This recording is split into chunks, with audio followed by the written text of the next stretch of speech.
শুভ সন্ধ্যা বন্ধুরা, সবাই কেমন আছেন? আশা করি সবাই ভালো আছো। তো আমিও ভালো আছি। আমি রিপা, দিতি সিনিকা চ্যানেলের পক্ষ থেকে জানাই আপনাদেরকে স্বাগত।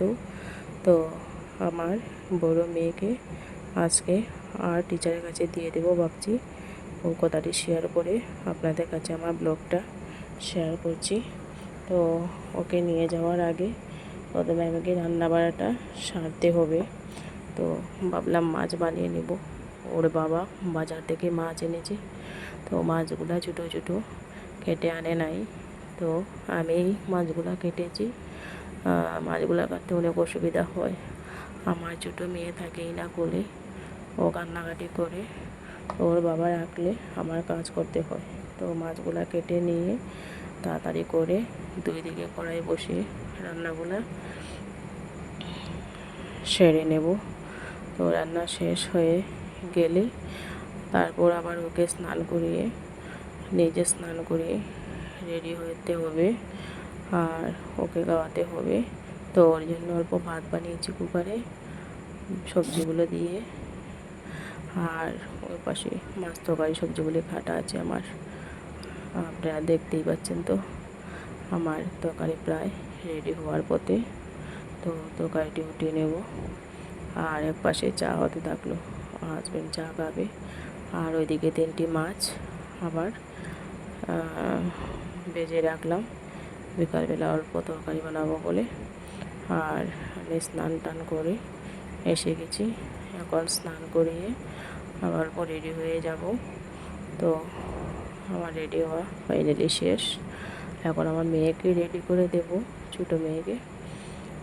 ওকে নিয়েই যেতে হবে। তো আমরা মা মেয়ে প্রায় রেডি। ওর জন্য অল্প দুধ নিতে হবে।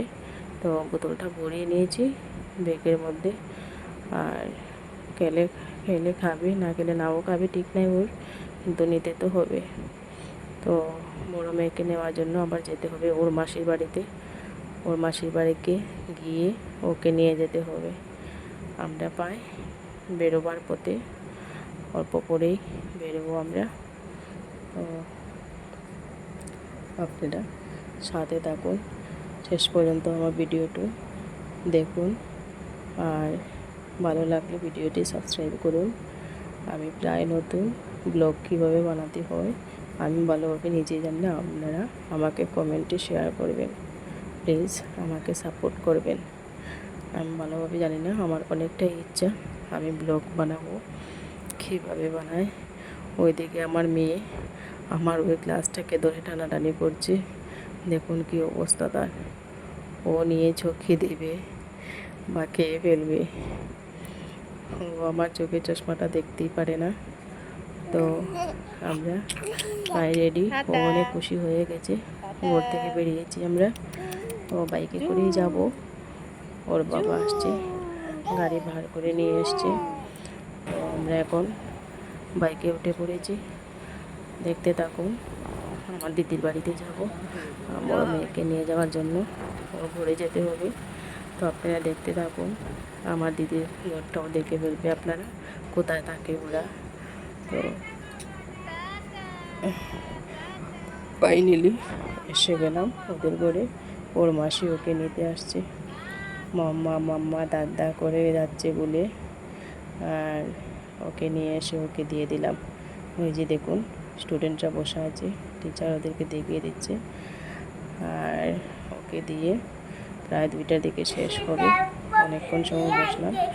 আসলাম আমার স্কুলের এক্স টিচারের করে। ওর একটা ছোট্ট মেয়ে আছে, ও সুন্দর করে স্নান টান করে পুজো দিচ্ছে, মন্ত্র বলছে।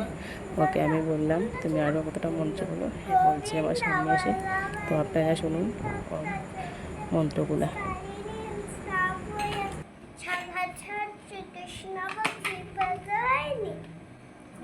সূর্য মন্ত্রটা ওম জবাকাশং শঙ্কাশং কশ্যপে মহাদেব ধন্তারে সর্বপ্রথমে তনতস্মি দিবাকরং সূর্যদেবায় নমঃ। হে কৃষ্ণ করুণা সিন্ধু দীনবন্ধু জগৎপতে গোপীশ গোপিকা কান্ত রাধাকান্ত নমস্তে তপ্ত কাঞ্চন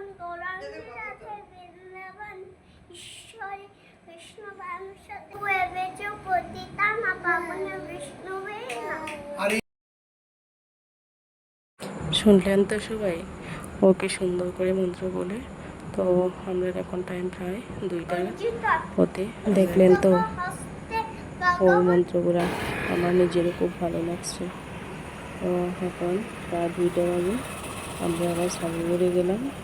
সাগরগড়ে গিয়ে ওকে নিয়ে আসলাম, তারপর আমরা বাড়িতে আসার জন্য রেডি তৈরি হয়ে গেলাম। এসে গেলাম, আমার ছোটো মেয়েটা ঘুমাইতেছে বাড়িতেই। তো এসে অল্প নামলাম, অনেক রৌদ্র বাইরে, ভাবছি একটু আইসক্রিম খেয়ে নিই।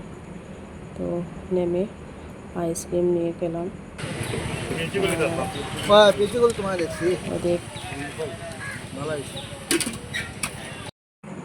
এখন ঘরে এসে পড়লাম, আর ঘরে এসে ভাত টাত খেয়ে অল্প শুইলাম। শোয়ার পরে আসলো আরেক অতিথি, আমাদের আশা।